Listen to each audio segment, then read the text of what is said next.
Very nice indeed. Good rehearsal. I thought she did say, okay, so we have an okay. I'm counting to 10. 2, 3. Yes. Here an okay yet by Julia. Somebody tell me when I can go ahead.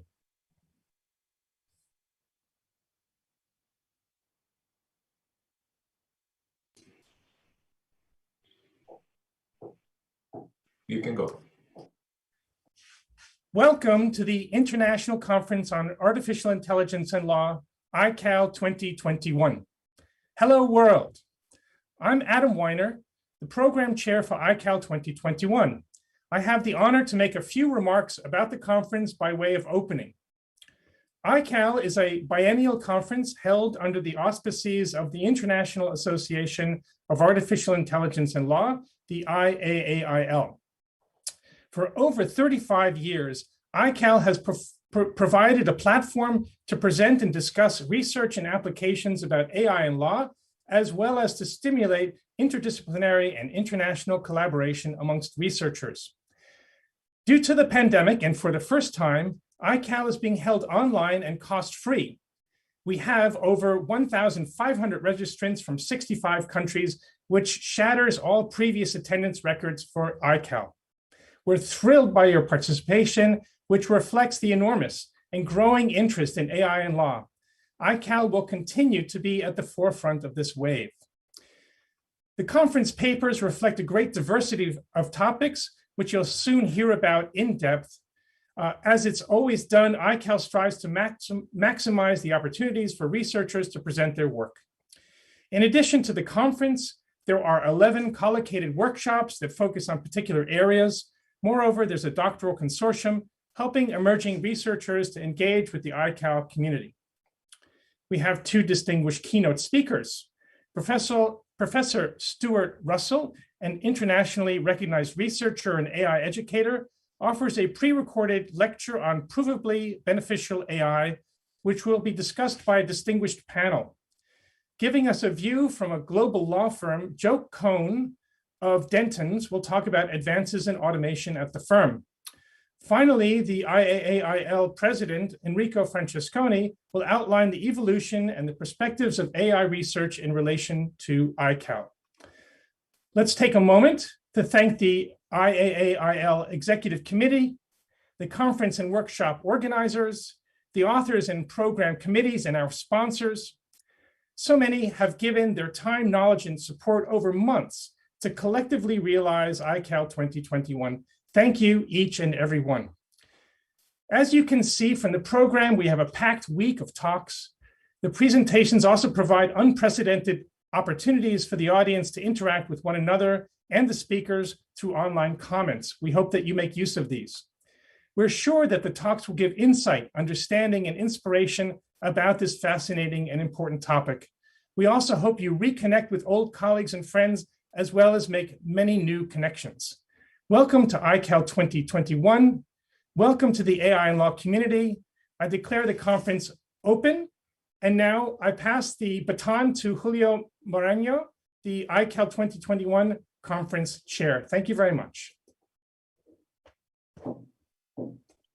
Welcome to all. I'm Juliano Maranhão. I'm the conference chair, and I'm going to conduct this opening session. First, I would like to thank our sponsors, JUS Brazil, Albert Einstein Israeli Hospital, Legal Code, PG Advogados, Urbano Vitalino Advogados, and Opsi Bloom Advogados. It's really an honor to host for the first time the Icail conference here in Latin America, and particularly in Brazil. And so without further delay, I would like to introduce our first speaker, Minister Luís Roberto Barroso. Luís Roberto Barroso is full professor at State University of Rio de Janeiro. He holds a Master of Law at the Yale Law School. He was a visiting scholar at Harvard Law School, a fellow of the Institute of Advanced Studies in Berlin, and author of several seminal books on constitutional law. He's presently the Minister of the Brazilian Supreme Court. Please, Minister Roberto Barroso, it's an honor to have you here. You have the floor.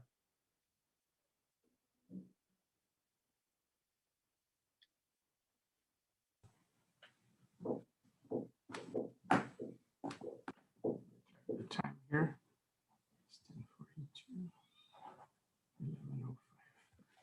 Good morning, everyone. It's an honor and a pleasure to be here. I would like to greet Adam Weiner and Juliano Maranhão, the chairs of this conference. I am, I should say, no expert in artificial intelligence, although as everyone else, I'm living under it these times. And so this is a subject that interests me. I was a keynote speaker at the International Society of Public Law a year and a half ago, before the pandemic. And I did study the technological revolution, and we had a chapter on artificial intelligence. So I want to share some ideas here and some experiences involving the Brazilian judiciary. I also greet Professor Fabio Cozman that I see here online and everyone else. So I want to tell this story. It's a long story, but I'll try to be very brief. It's indeed the history of humanity and how we got to this point where artificial intelligence has come to center stage. A quick history recap, I'll call it. It all started about 3.5 billion years ago when the Big Bang occurred and the universe emerged with its fundamental elements: matter, energy, time, and space. Just over 9 billion years later, the solar system was formed. With it came the Earth, when the first signs of organic life date back to 4 billion years. The remotest ancestors of humans supposedly appeared 2.5 million years ago.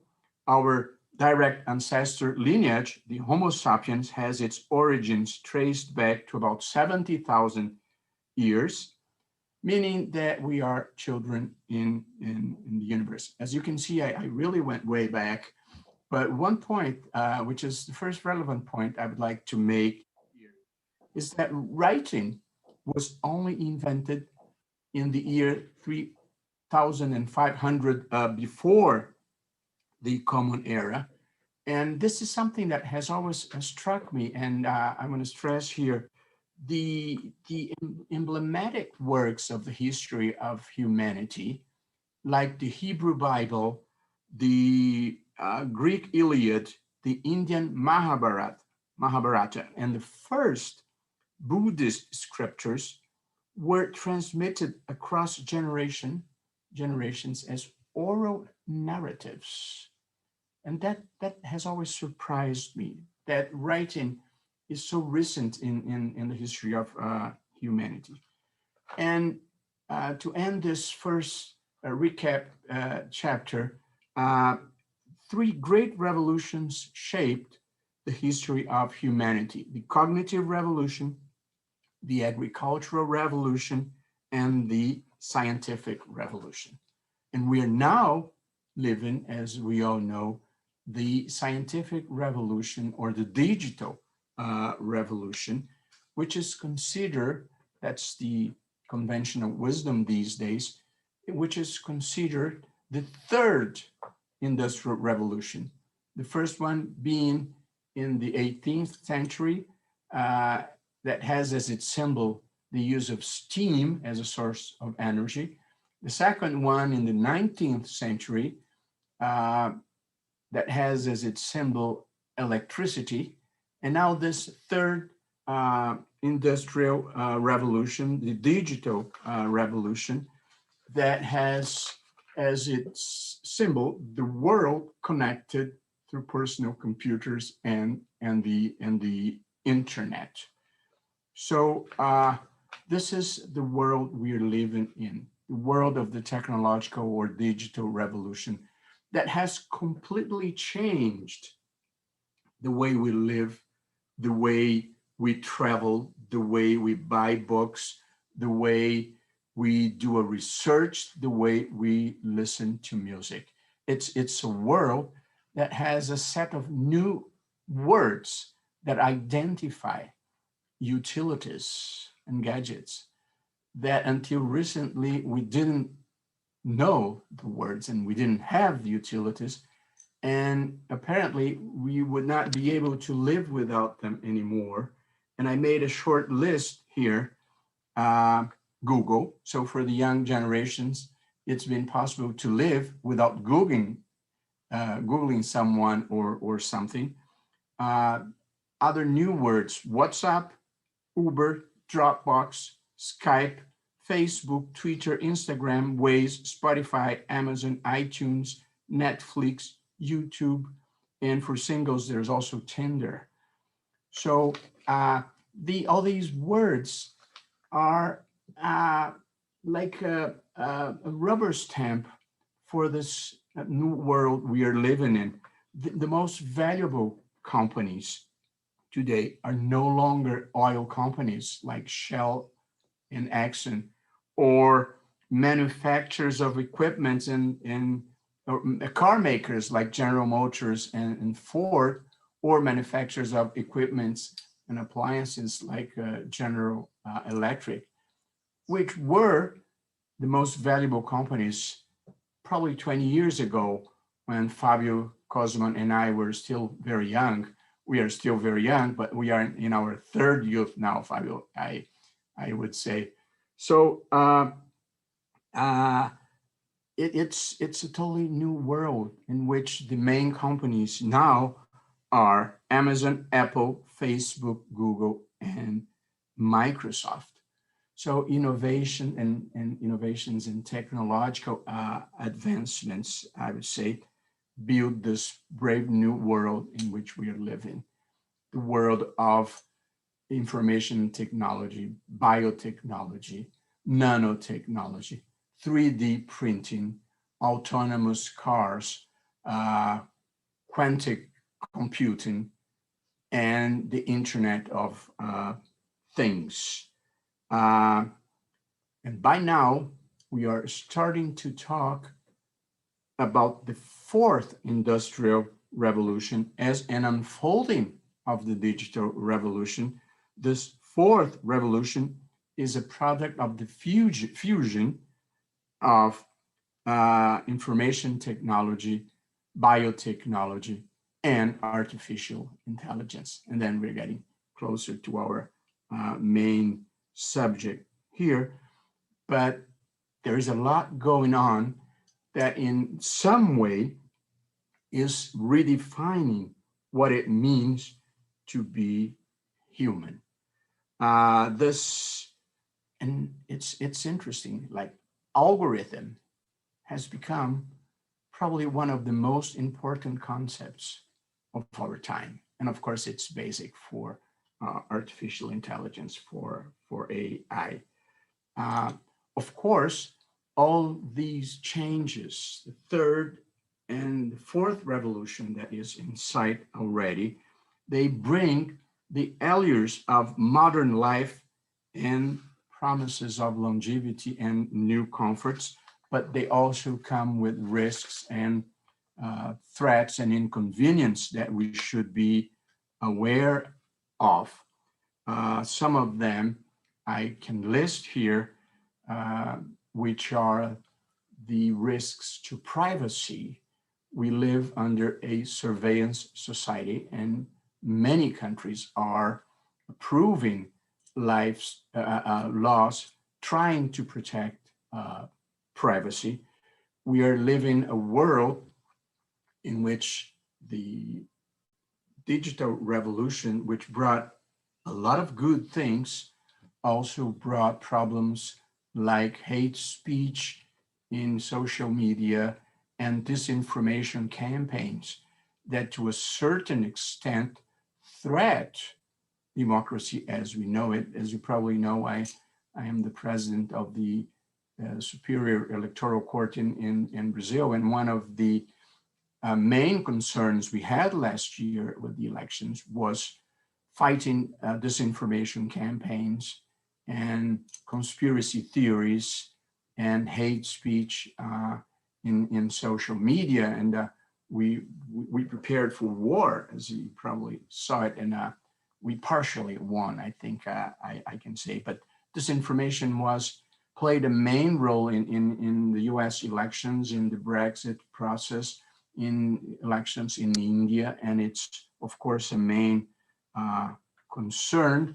And there is also, this is the last thing I want to mention here in this long introduction, is genetic engineering, which is a temptation, very hard to avoid because it's a means to fight many diseases that are not still treatable these days. But of course, it also comes with the temptation of creating Superman, creating people that look better, are smarter and stronger, and that could dramatically increase inequality in the world and just create a new oppressive elite. So this is what I would like to say about this wonderful new world we are living in, with all these innovations and technological advances, and some threats and risks we should be aware of. So now I talk a little bit and specifically about artificial intelligence, which I guess most people here know more than I do on that subject. But I would like to start with a short personal story. I was in Yale in New Haven in 1988, 1989, and my wife had a friend whose husband was there at Yale also in 1988 studying artificial intelligence. 1988. I had never heard of it, as you might guess, having lived in Brazil all my life. And I was very impressed by what he was telling me. And to be true, very cynical that we could get anywhere with what he was telling me he was doing. And you must understand that was a world in which most people did not even have a personal computer. 1988 was the first time I saw a personal computer. And at the law school, they had a lab with computers that we could use and write documents that we would retrieve with big floppy disks. Some of you, at least the older ones, might recall what that was. So a personal computer was something not widespread yet, although the law school and the university would fund the buying of it. And I did buy my first IBM PS2 at that time. It didn't catch up and Mac came, but that was what Yale had at that time. And I did buy one. And it was like an investment. So we are talking about a pre-internet time in 1988. And by then, there were people from Israel. The guy was from Israel, studying artificial intelligence. So I was very impressed. And I've paid attention to AI since then. And I wrote a few notes in this recent article that I prepared. And I just want to go through them very quickly during my time before I talk a little bit about the use of AI in the Brazilian judiciary. So my reflection on intelligence, artificial intelligence, which is allowing the transfer of typically human decision-making activities and capabilities to machines that are fed with data, statistics, and information. And I'm a senior fellow at the Harvard Kennedy School, and I went to visit one of the people that really study AI at the MIT. He was he recently passed away. Patrick Winston was his name. And he was telling me that at this point, that was a couple of years ago, machines, as we know, they have no ideas of their own yet and no discernment as to right or wrong. That is to say, artificial intelligence depends still entirely on the human intelligence that feeds it. And that's a point that I always pay attention, because that is a breakthrough that people are seeking. But clearly, as far as I know, AI do not have consciousness and emotions at this point. And I know that there have been important experiences with, playing chess or playing Go, which is a game we don't have here in Brazil, but people that describe the breakthroughs in artificial intelligence like to emphasize how the computer was able to beat the champion in this area.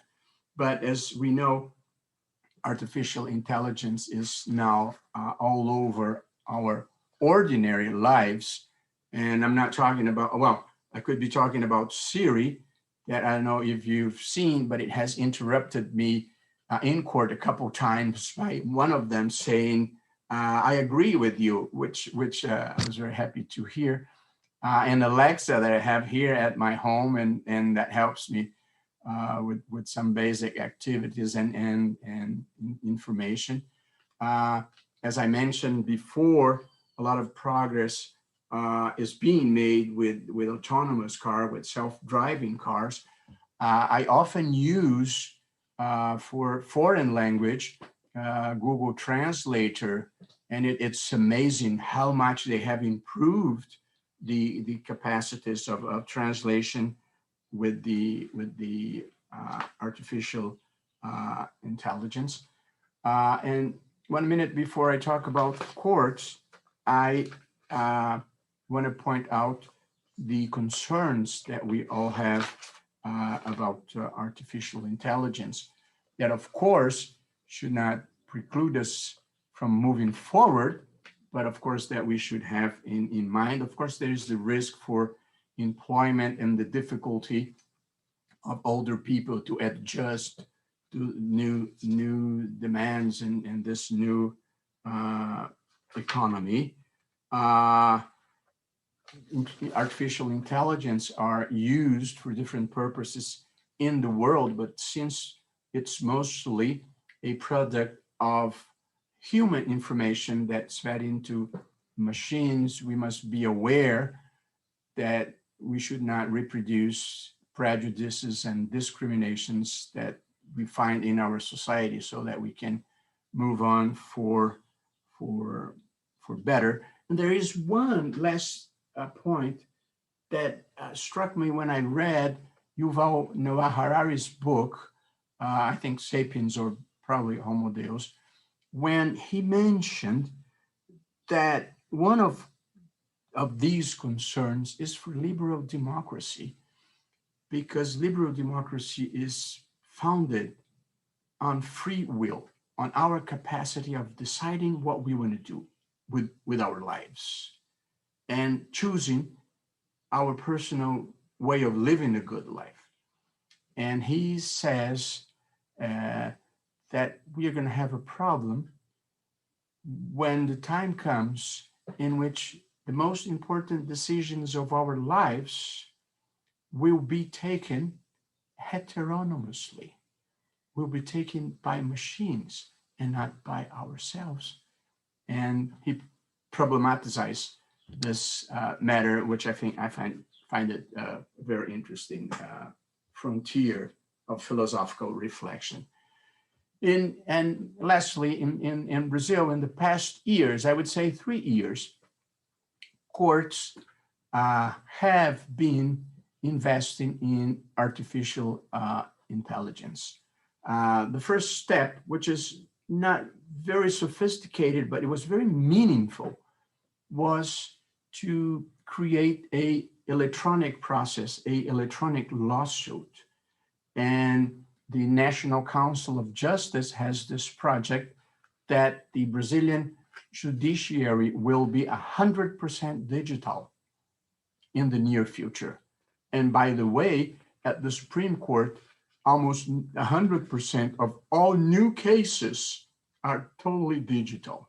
So we're going paperless, or just about, because people like me still like to print at least the most important parts of the process and read them on paper, which is probably a sign that I'm getting old. But this is one important step, digital processes. And one other thing that most courts, we have 27 states, if we include the federal district, most of them have gone digital, and most of them are now using AI for sorting out processes, for sorting out lawsuits. At the Supreme Court, we have this very important project called Victor, which is an AI tool that does a very important job that has simplified our lives.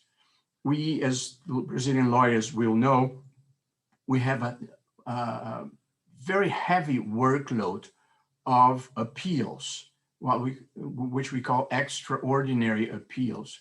Supreme Court receives about 100,000 cases per year. And now, about 90% are extraordinary appeals. We now have this filter called general repercussion. General repercussion is a requisite for the admission of an extraordinary appeal. The party has to prove, the party who is appealing has to prove that his or her case is more important than the interest of the individual parties. It has a social, economic, ethical, political implication. That's the general repercussion. And so when the court decides a case that has a general repercussion, we establish a holding, a thesis that is binding in all other courts. And in some cases, the Supreme Court will say, this matter has not general repercussion. So now with this Victor AI tool, we have a machine that sorts out among the cases that reach the court, which ones have been object of general repercussion and has a thesis to be applied to the case, and we apply it immediately or send the case back.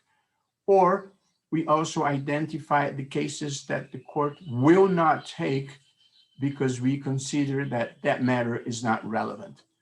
And this has simplified incredibly the workload of the justices, because we get rid of quite a lot of cases that should not reach the court. This is all done at the Office of the Chief Justice. They have a team that supervises the AI tool that we use, but this has revolutionized the work at the Supreme Court. And there are similar projects going on at the Superior Court of Justice, and this is also simplifying their lives. We do not have, and I'm coming to the end of my time here, we do not have still, although there are projects of online courts, there have not been experiences of having AI deciding cases, even if under supervision of a judge, a human judge. But I think this is the future. And sometime in the near future, at least the easy cases, at least the repetitive cases, will be adjudicated by computers using artificial intelligence under, of course, supervision of a human judge. so that the judge can identify if the case really adjusts to a pattern or it has some singularity that should be noticed. Singularity, I know it's a major word when we discuss artificial intelligence. Probably we want to make sure that now and in the future, we are the ones that control the machines, and of course, not the opposite. So in dealing with AI in courts, oh, I didn't have the time to mention that we have electronic ballot boxes at the electoral court, which is has eliminated frauds in the Brazilian electoral system. So this is it. We want to make sure that we benefit from all the advancements that artificial intelligence can bring and is bringing to us, but keeping it in a track of ethics, respect for fundamental rights, and transparency. I like one short passage by Stephen Hawking that I separated here to end this talk, a quote by Stephen Hawking in which he said, this is the line: "Our future is a race between the growing power of our technology and the wisdom with which we use it. Let's make sure that wisdom wins." Thank you very much for the invitation. It was a pleasure to be here and share some thoughts with you all. Bye-bye. Thank you very much, Minister. It was really an insightful and talk, an inspiring talk, I would say also. Thank you very much, really. And I would like now to introduce Professor Fabio Cozman. Professor Fabio Cozman is professor in the School of Engineering at the University of São Paulo, and he's also the director of the Center of Artificial Intelligence at the University of São Paulo. He's going to give us the landscape of AI in Brazil, and particularly the relationship between the academic environment and the industry in this joint effort to promote and develop artificial intelligence in Brazil. So please, Professor Fabio Cozman, the floor is yours. Hello, thank you, Juliano. Hello to everyone. Hello, Minister Luís and Roberto Barroso. It's a pleasure to meet you. So it's very nice to be here and talking to the legal community. This is an important community that is really close to AI at this moment. It brings several challenges to AI. What I will try to say, I will share my screen and share a few thoughts as well. I hope this is, I hope you can see the presentation. So I'll be talking about AI and law in the context of industry session. So I'll try to say a few words about the state of relationship between industry and academia in Brazil and overall. So basically, let me start with a couple of words on this difficult expression, which is AI, right? AI means many things to many people. So it's basically the study of artificial devices that behave intelligently. So it's hard to define. But I think for the public as a whole, it has become a lot more. It has become really the construction of any computer artifact that solves any complex activity at some abstract level. So AI has broadened, has seen its scope broaden in the last few years. And I think it's in this context that I will say a few words connecting industry and academia. Because industry is now looking at AI to solve many different problems that are related to computers and the solution of a complex document-based challenges. I'll say a few words from this perspective, and also looking at trying to show a bit about Brazil to our international audience. First of all, Brazil is a big country, has a large population. You see it in green in the map. I'm speaking from São Paulo, the big city in the southeast. It's a very diverse city. You can find very different photos of it. So you saw photos in the website of the conference. Here's a different photo. And if you look at some statistics about AI in Brazil, you will find, for example, statistics relating the production of publications. I apologize for the words in Portuguese here, but this is a result of a Brazilian study from the Brazilian government about publication rates. You see that Brazil is up there in 12th position. It's been between 10th and 15th position throughout the years in publications. So research-wise, Brazil is sort of a middle player. Also, you see the same data from a different source. This is from OECD, the Organization of Developed Countries. This is a different graph, of course, but you can see that there is the United States and China competing for the top position, and then a few countries in the middle. You see Brazil. Here's the orange block. It occupies the 15th position if you look at the volume of publications.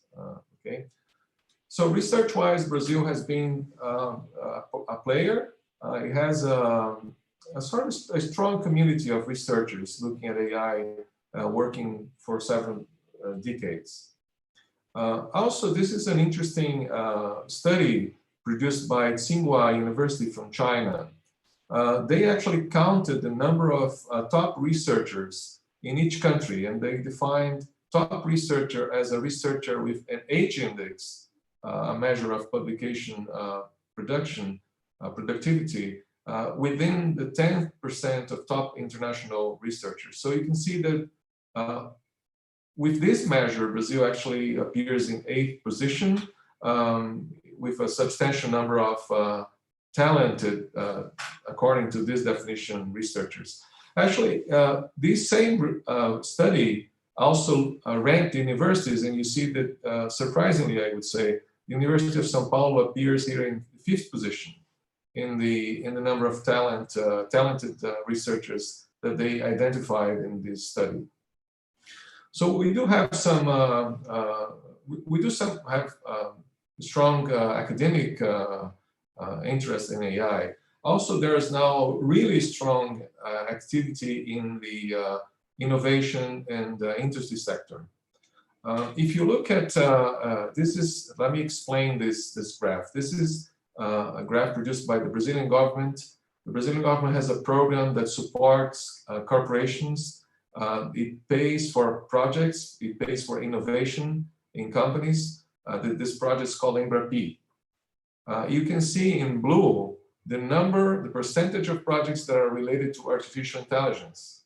It's the largest block. It's the largest percentage within all projects that they received in the last year. So it got almost 20% of all projects. So almost 20% of all projects submitted to this branch of the Brazilian government are related to artificial intelligence. Actually, let me say a few things about this. I think the private sector is really interested in AI in Brazil. There was a survey conducted by KPMG last year, and I will just quote from the survey. It identified more than 700 startups. It's not equally distributed around the country. More than 50% are in the state of São Paulo. But most of them are related to health, human resources, and 10% are related to agriculture, agribusiness. Actually, a substantial number of startups are related to text processing and chatbots, conversational agents, and many of them are related to law in this regard. So we do have substantial private action happening. This is, I think Brazil has a few advantages in putting together private and putting the private sector interested in AI. Brazil has a large and connected population. The Brazilian population is actually known to be really interested in novel technologies. So we have institutions that generate high quality data in many different ways. And we have a strong legal institutional infrastructure support research and development in innovations. So with many different institutions involved. And recently, the Brazilian government published a national strategy.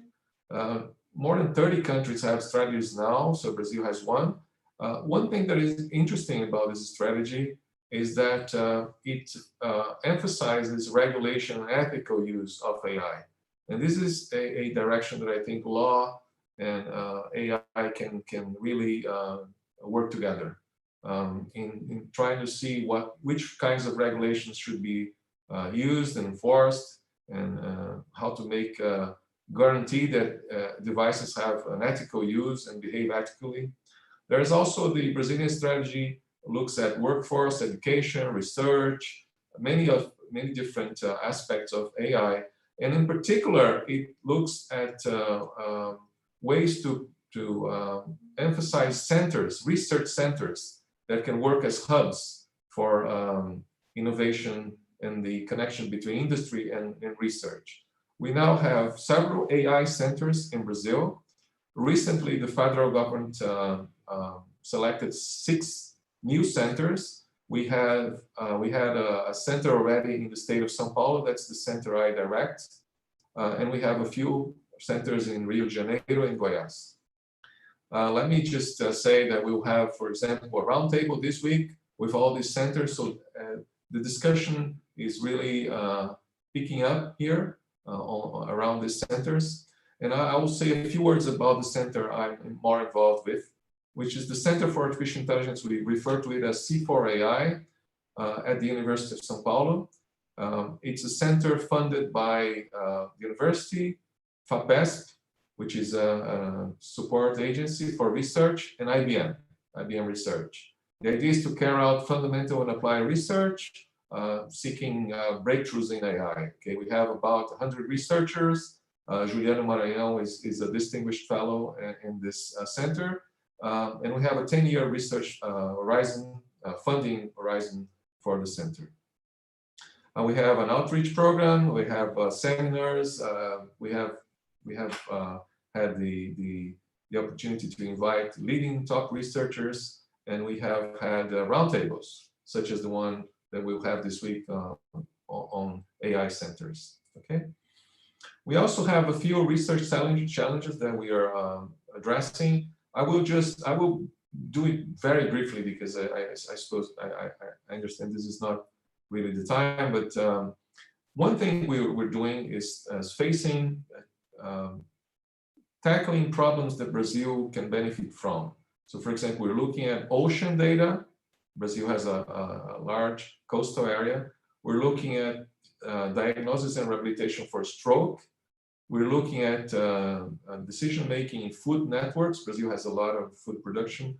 And we're looking at public policies in the future of work in emerging countries. And one thing we're doing, and that's the first square that you see, the light green, is trying to make natural language processing in Portuguese stronger. And I think this is really related to things that law tech needs in Brazil. We don't have as many tools for Portuguese as we have for English and for Chinese. And so one thing we need, a collective here in Brazil, academia and industry, is to have to produce more tools for Portuguese. This would be really important and really important for everyone. So I can see a few opportunities in the connection between industry and academia. Data and text processing is one, in particular for us in Portuguese. A second opportunity is to develop together and study together issues of interpretability, explainability, and fair decision-making. We need our devices, artificial devices, to be interpretable and fair. We need to know that they are fair.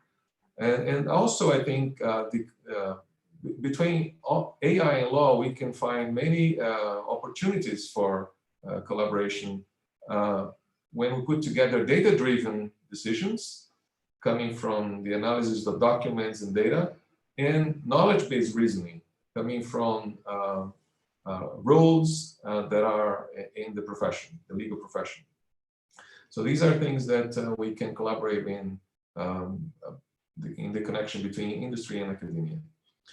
Just to finish, I will say that when I think about industry and academia and the public sector, I think that many years ago, I mean, not too many, but maybe 10 years ago, most people in the legal community and collaborated with the AI and law community. And most of what they saw from AI was a bunch of tools. I mean, there were tools that people could use to process data, to process documents, to maybe help a little bit understanding and classifying documents. I think this now has changed. And in fact, AI can benefit from law, from the legal profession as a whole, and from the AI law community, because we in AI, we need to know how to do things ethically. We need to know how to do things in ways that protect privacy and that can support society in the best possible way. So I think to finish is the way the direction we're moving is this. There will be a two-way path between the legal community and the AI law community and the technical AI community. Tools will go from both sides. You know, we from the technical side need the legal knowledge that the legal community has, and I think the legal community can benefit from the tools that the technical AI folks can produce. So that's what I wanted to say. I think the connection between industry and academia and public sector is really strong now, and let's hope the connections bloom and continue growing explosively as they are. Thanks a lot. Thank you very much, Professor Fabio, for giving us this landscape about the investments in Brazil and our status in this research area, and also for pointing out trends which are important also for the legal community on AI. And I would like now to give room for our sponsors for talks. Just remembering our sponsors for which we are really very grateful for making this conference possible by supporting us. We have JUS Brazil, Albert Einstein Israeli Hospital, Legal Code, PG Advogados, Urbano Vitalino Advogados, Opsi Bloom Advogados, and Logarithm, who is also supporting by providing researchers for hosting and helping all the authors to provide their talks. So I would like now to introduce some representatives of our sponsors. We are now going to give room for them to talk about its own institution and the interest on investments on AI. So I would like first to introduce our platinum sponsors who are going to have 10 minutes for presentation. First of all, I would like to thank and introduce Rafael Costa. He's CEO of JUS Brazil, a important Brazilian law tech, which has a very important and used search engine for which is specific to law. So Rafael Costa, thank you very much for coming and for supporting this conference and this event. You now have the floor. Thank you very much. Thank you, Juliano. So hi, everyone. Great pleasure to be here. So we've been given this space to talk a little bit about, our work, our company, and I was wondering a lot. So what could I say here to add to this amazing audience? This is a challenge because I cannot add much in terms of artificial intelligence to so many experts. So I've been thinking about what could I say, and I remembered of, we have a lot of talented also researchers and developers in the company, and I thought about what they like to hear from me, and I think this is maybe some perspective that could add something here to all the researchers that will present those, amazing progresses in works that have been done in artificial intelligence connected to law.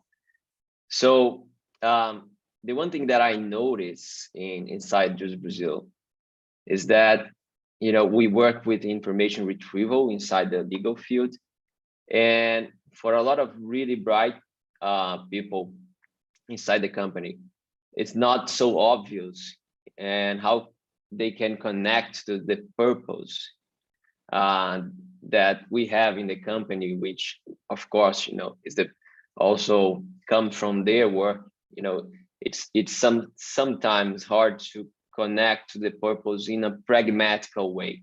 So that's what I thought I could maybe add here to try to bring more clarity in terms of how fundamental and how impactful the research that we are talking about here is, to society. So trying to talk in very simple terms, ultimately what we want to do, in JUS Brazil is to improve justice and improve social capital, in this sense, social trust, through, wide access to highly relevant information. In this case, we are talking mainly about the legal information. And what happens is that I think is difficult to grasp for many engineers and, technological people that are not acquainted to the legal domain, is how, the law is built, and the law is built really through, hundreds of inputs, or maybe thousands of inputs from, of course, thousands of different sources and different people. In this sense, we can think about, all the judges' decisions, which in Portuguese we call jurisprudence. I think in English it might have a different name. All the inputs from the legislation, what is the legislation that exists that tackle this issue, and all the inputs from experts, jurists' opinions, and this is very scattered and unorganized information. So I think the decision maker here and the legal professional, they have this really hard task of making sense of which is ultimately an collective intelligence. And that's where I think that AI comes strongly here, because I think AI is mostly about, is strongly about collective intelligence, making sense of, all those inputs, and in this case, huge amounts of data. And that's the same thing that we have here. And this is the task, for instance, that someone trying to build a legal understanding has to face. So if we think about judges, decisions, we have literally like hundreds of thousands of decisions for the same exact legal issue many times. And trying to bring some clarity for that too. What is a legal issue? It happens basically when two persons are in a conflict of interest, and the judge has this difficult task of saying which is the proper behavior for this conflict of interest situation, and which is the behavior that the state will enforce. And in this case, you have to make sense of, ideally, in terms of decisions, it would be amazing if we could know that in this specific situation, let's say 85.7% of the judges think that way and the others think that other way. This would be amazing and could give parameters for everyone to have better decision making on top of this collective intelligence. So in JUS Brazil, what we're struggling to do is how to present this, and in Brazil, we're talking about those decisions among 30 billion, different documents. And we are trying to to quickly bring the most important documents that should be read to build an understanding like that. So this is, as you know, a very, very, very difficult task, because we're talking only about like natural language, and you all know how difficult it is for the machine to interpret it. But how do we connect that to the purpose of improving justice and social trust? And this is, I think, where the amazing impact comes from. The thing is that if we are able, to actually sort out of those 30 billion documents only in Brazil, the most important ones, to build those legal understandings, then we will add a lot of quality to justice, to how justice is made.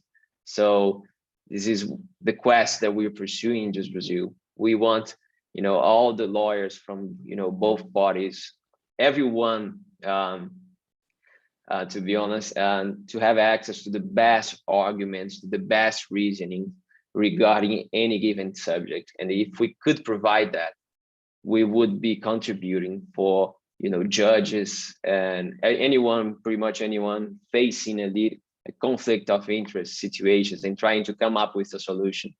But we would provide them with a much better informed, discussion, with much better, legal arguments and legal reasonings. And if that happens, of course, the decisions will have higher quality as well. So ultimately, this is the purpose. This is how we see that we can contribute to a better justice, to better decisions regarding everyone's lives. And in these 30 years, I mean, we're talking about the decisions that actually modulate, our behavior if we abide to the law. And I think, most people do. And I think this is the magic, I think, the great impact that we generate inside the company. And that for me, this is the same impact that all of the research, that is going to be presented here also generates and also is contributing. So this is a little bit of Just Brazil, a little bit of our purpose. I think the great thing here is that we go deep in research, as well as everyone here, but we also have this amazing pleasure of being able to actually put those advancements in the hands of society, in the hands of people, and making and contributing to, fully realizing the impact of all of the great things that, all of those amazing researchers are doing. So, and this is the message that I wanted to convey.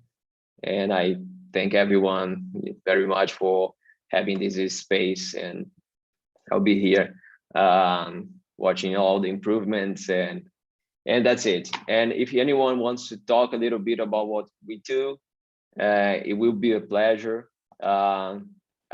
Please just get in contact. We, as a team, are very open to, to any ideas or sorts of discussions. It's always a pleasure for us. So thank you, everyone. Thank you very much, Rafael Costa, for bringing the main challenges that you face in developing your business here in Brazil, and also investing in artificial intelligence. As Professor Fabio Cozman said, in the Center for AI, one of the main tenets of the center is to develop NLP in Portuguese. So I'm sure there is connections between the challenges you face and our research aims. So there may be opportunities for joint research and for the development of this technology here in Brazil. Our sponsor of the hospital, Israeli hospital, Albert Einstein, has not joined us yet. So I will move for our gold sponsors. First, I would like to invite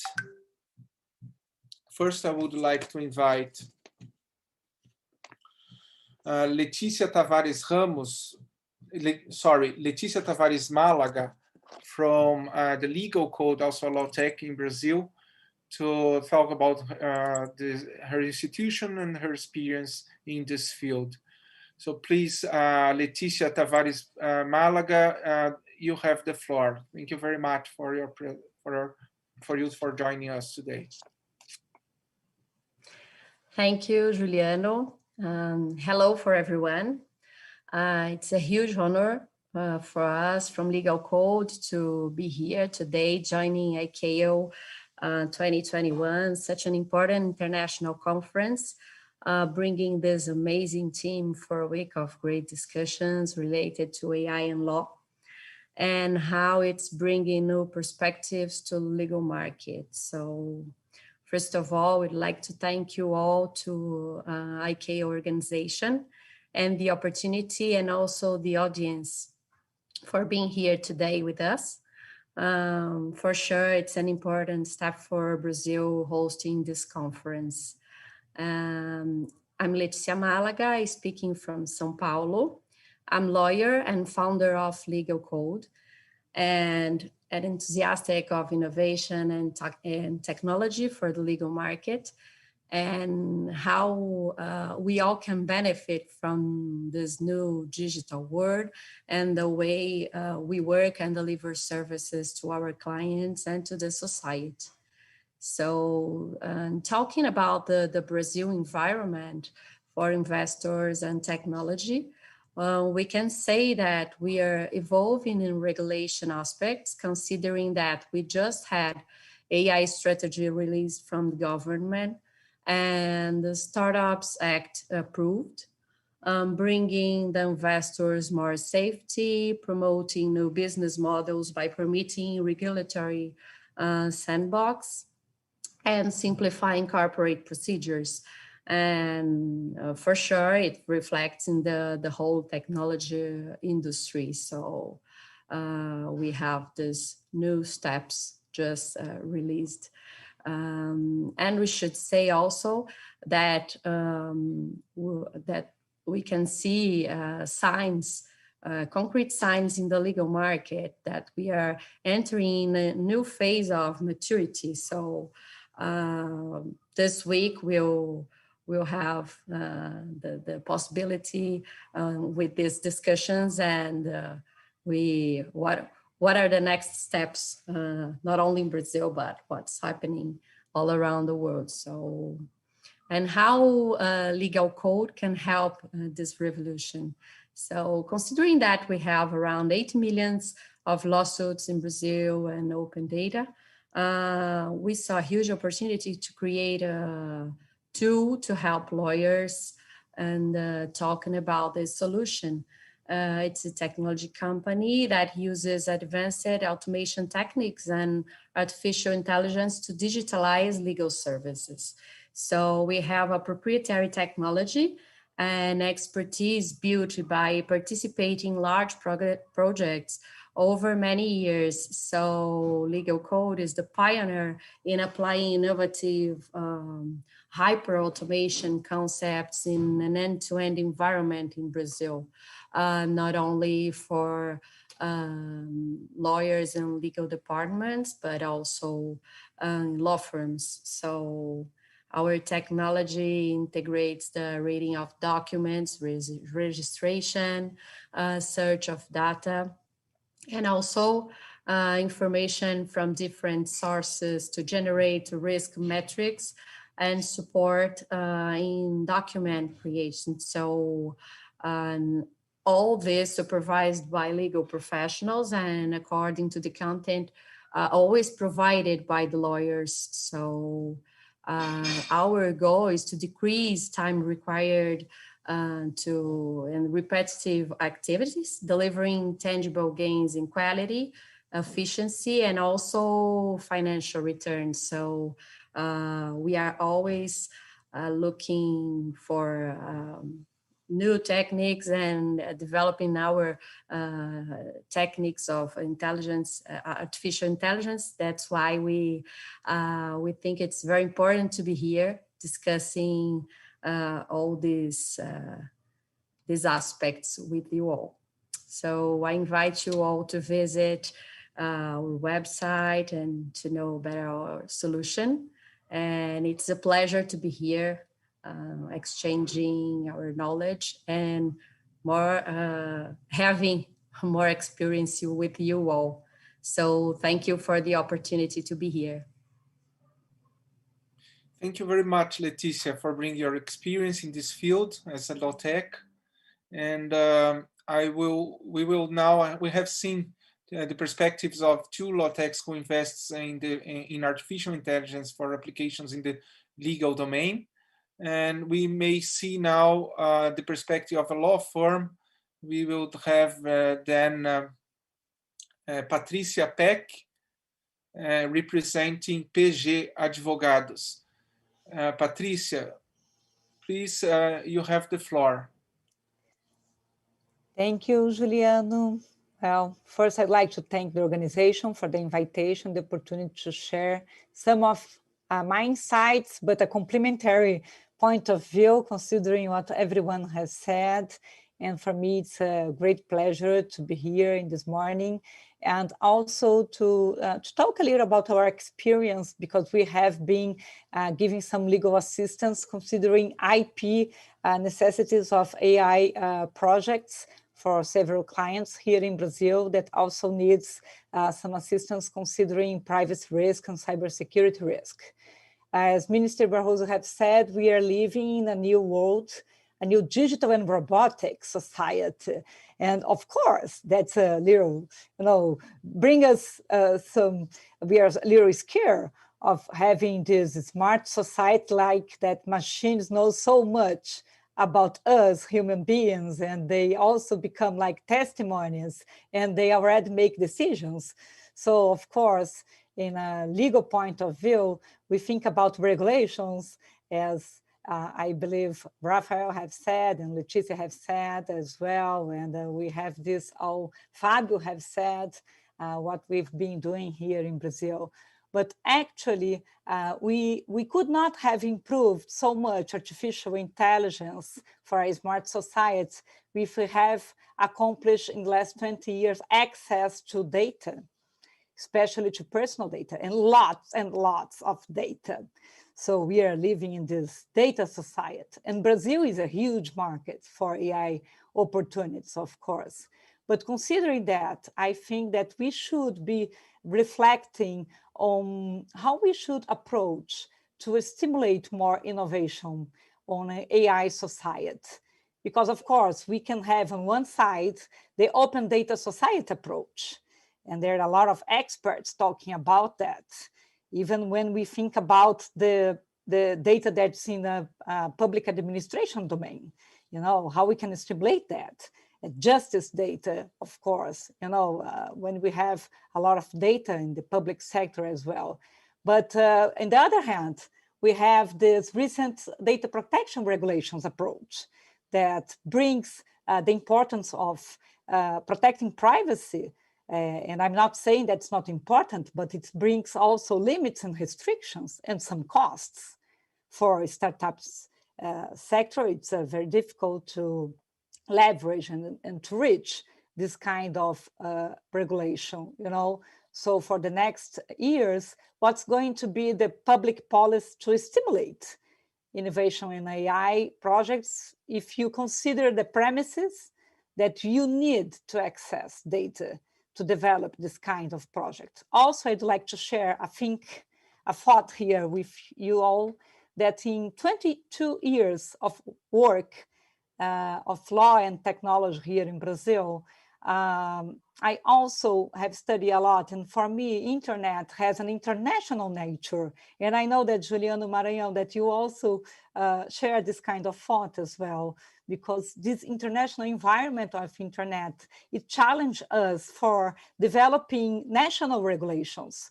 And I still so far think that maybe an international treaty would be better off when we think about this kind of topics.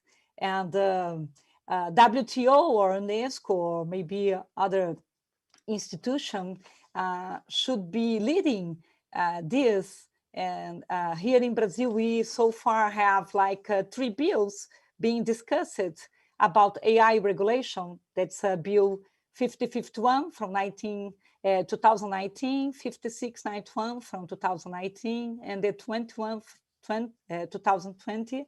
And there are 3 bills trying to figure out how to regulate AI here in Brazil, and they might, be approved in 2021 or 2022, and it's going to establish for the industry, the local industry, a regulation locally, but we should think that AI has an international approach.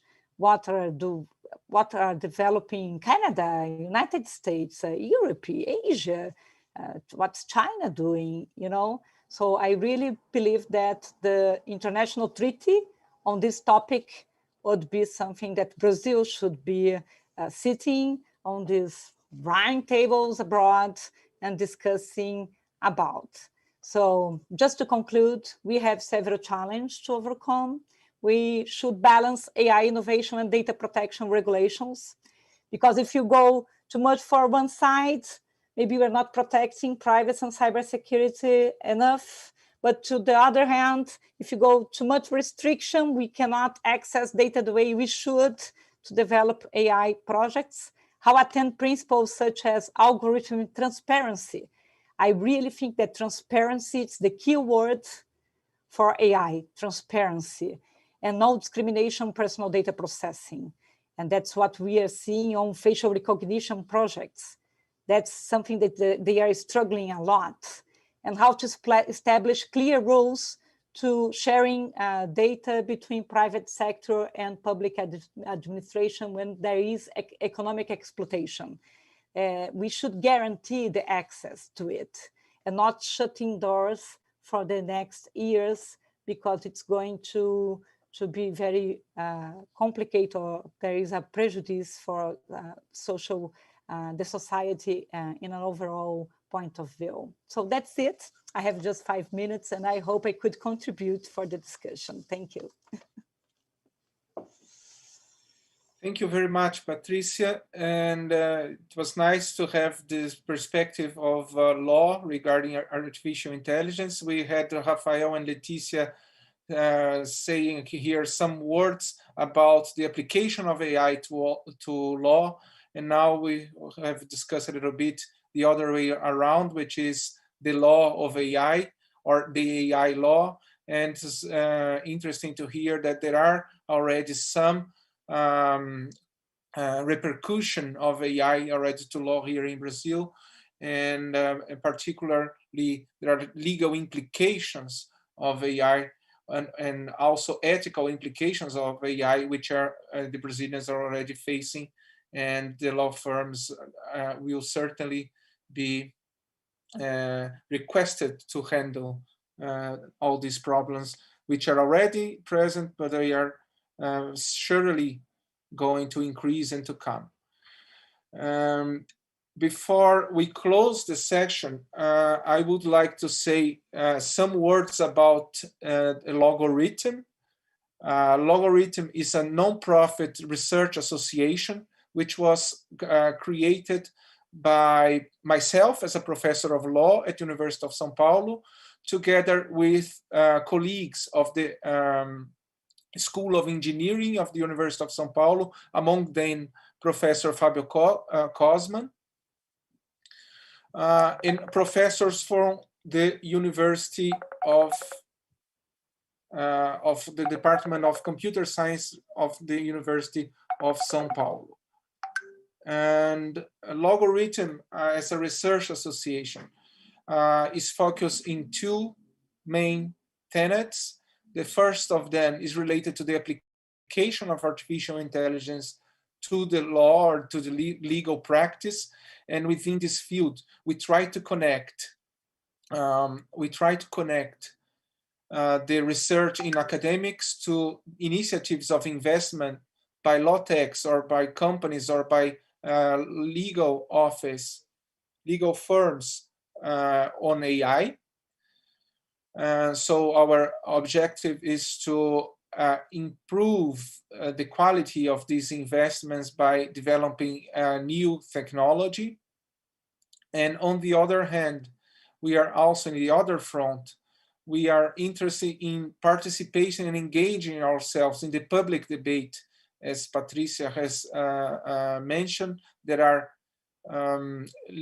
are proposals of bills on regulation of AI, and we would like to, within this institution, try to inform those discussions, those public, the formulation of those public policies with our background knowledge on the field, not by an interdisciplinary team discussing matters of ethics and legal implications of AI. So I would also like to thank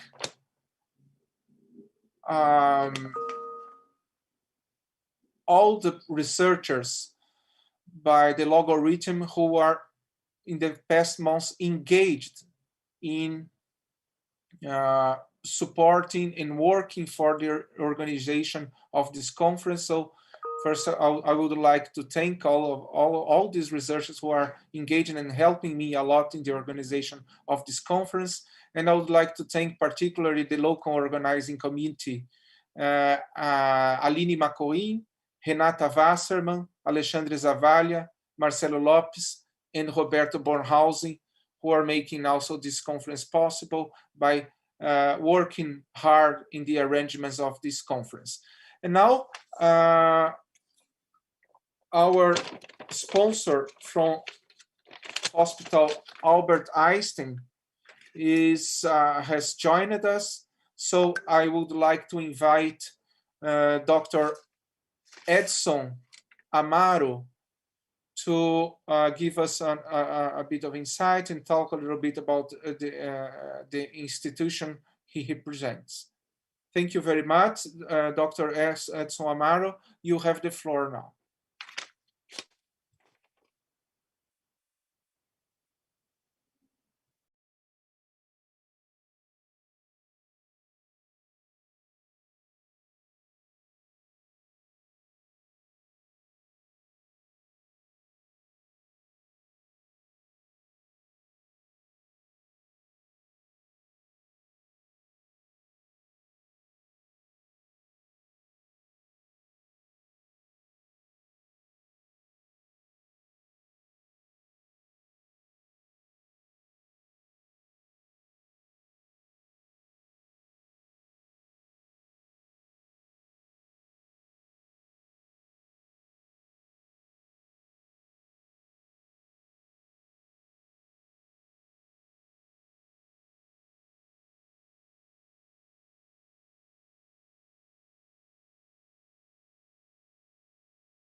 We had a little technical problem here, but now we are ready to continue. I would like to introduce Dr. Edson Amaro, representing the Hospital Albert Einstein. Dr. Edson Amaro, you have the floor now. Thank you very much for joining and for supporting our conference. Okay, thanks very much. It's a privilege to talk about the hospital. Albert Einstein is a hospital, but more than a hospital. In recent years, we've been expanding our activities. It's considered one of the best hospitals according to the Newsweek ranking. And at the moment, we are organized in a way that we provide health assistance, education and research, and innovation. And this is according to a proposal that has been devised a long time ago, almost 50 years. And through the years, Brazil has been experiencing the activity of this hospital in many different areas, most of the time as a pioneer. In regard to our social responsibility, we've been engaging in many programs together with the government and with the other partners in the private sectors. And this is actually the numbers, I'm sorry it's in Portuguese, but this is the amount of investment that we've been working in programs related to the improvement of health. And this is, again, not only related to our activity, but also in the society as a whole. So I would bring the attention for a few areas that we've been working with technology. And in those areas, I'm going to highlight a few of those areas in the following examples. So just to give a broad perspective, activities that we do in the hospital are not related to those that have access to the hospital, but in programs related to our social responsibility and renovation. So the majority of people that are taken care of by our professionals are now those that are not related to the small percentage of the population that can afford access to private sector. This is actually an overview of my example. So in terms of hospital beds, the private part of the hospital takes care of 626, whereas the public health, it's 775. The number of days in the hospital is, of course, is relevant. And this is related also to the complexity. The satisfaction from the patients actually is higher in the public sector. And also in terms of total number of exams, we perform more than 3 million exams per year last year in the hospital. I have just to highlight one point that we work actively in the COVID pandemics, building a hospital in the city of São Paulo with 200 beds. Another numbers, just to give you another example, in terms of emergency room, we have more than double the number of patients that we take care of in the public sector. The number of consultancy and telemedicine, and also the rate of occupation is actually very efficient in both hospitals of both private sector and public sector. So now going to the more specific technology, the way we organize our data, we've been working big data since 6 years ago. We have these 3 dimensions. All of them are centered in the subject. So we have data pertaining to the omics sector, so biology. For instance, we have data that we collected in research in epidemiology-based sample with whole genome analysis that's also available for research. And also we've been working on the ambient data that contains information provided by the subjects, again, following all the regulations in place.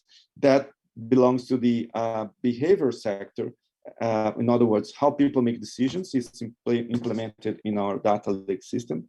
And these are data that we use to propose of bringing data culture to our institution and to our partners abroad. So I'm going to show you via examples some of the ideas that we implemented using a concept of hub and spoke. So it's not like a client base.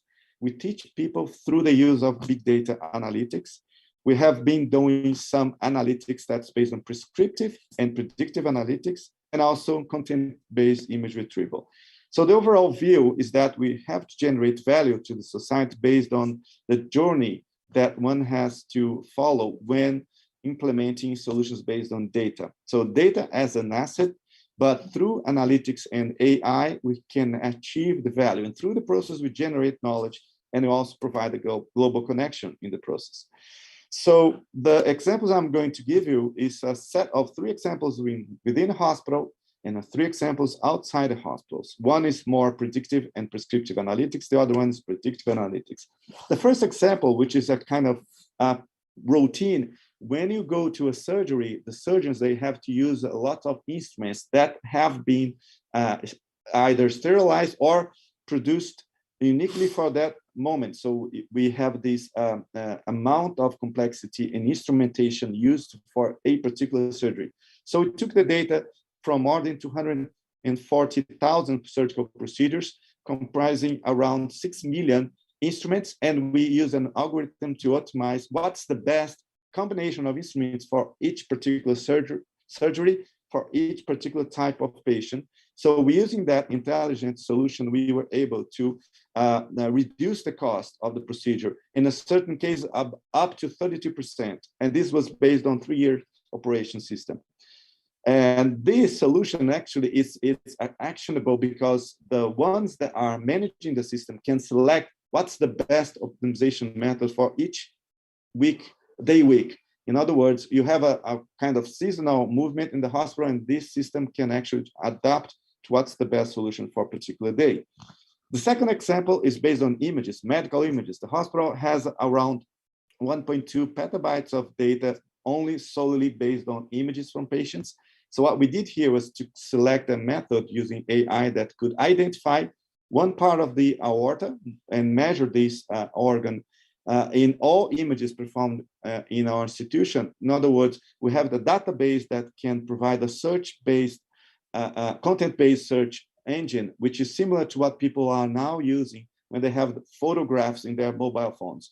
But the question here is whether this patient has a lesion or an anatomical feature that can be similar to what other patient in our, 2.9 million patients in our database. Those patients that were treated, they provide a memory of the medical condition that can be assessed in a way that is easy when you do these elements for search and retrieve the data. Another example is to predict who is going to come back to the hospital after a discharge in less than 30 days. This is a kind of well-known algorithm for prediction of readmissions, and we have implemented that back in 2016. That helps doctors to evaluate what's the best care for each patient. So this is individual prediction for readmission. And what you see here in the bottom line is the performance of the algorithms across 90 days. And in a daily basis, you see that certain dates, we are 100% correct. In a certain dates, we are less than that. On average, 87% of accuracy was achieved. So these are the 3 examples I gave. Now I'm looking at the population because I think it's more relevant to overall context in the society. One first example is prediction of metabolic syndrome. Metabolic syndrome, as you might know, it's a condition that actually is associated with one of the major causes of death. So metabolic syndrome is a condition that actually predisposes the subject to develop cardiovascular disease, diabetes, obesity, and even cancer. So the amount of resources that the public system allocates to treat those patients, it's enormous. And of course, the consequences of not treating these people, it's even worse. So the idea here is to build an algorithm that can predict whether a patient has a higher chance to develop metabolic syndrome. We use that based on AI. We use a combination of 28 different network systems. And this is just an example whether you can look at patient's history and see this in this column, the prediction of particular variable, in this case, abdominal circumferences, the arterial pressure and other measures. And this is the accuracy of the model for each of those predictions. So this guides the doctors to tell the patients, and of course, this system is not 100% correct, so he has to deal with that. Another example is the cost population management. This is an example that's a geo-reference-based system in which we look at where are the people that needs more assistance. And of course, we also want to simulate what would be the solution if we add more nurses or doctors to the system. This is seen on the right, where we can work on predictive simulation. So this is a condition in which we simulate based on real data what could be the effects on cost effectiveness of adoption of new systems in the city of São Paulo. This example was done in combination with the mayor of São Paulo. So the city of São Paulo, the largest city in Latin America, as you might know, has a programs that in which we work in combination. We take care of around 300,000 people. We manage the hospital and basic care units.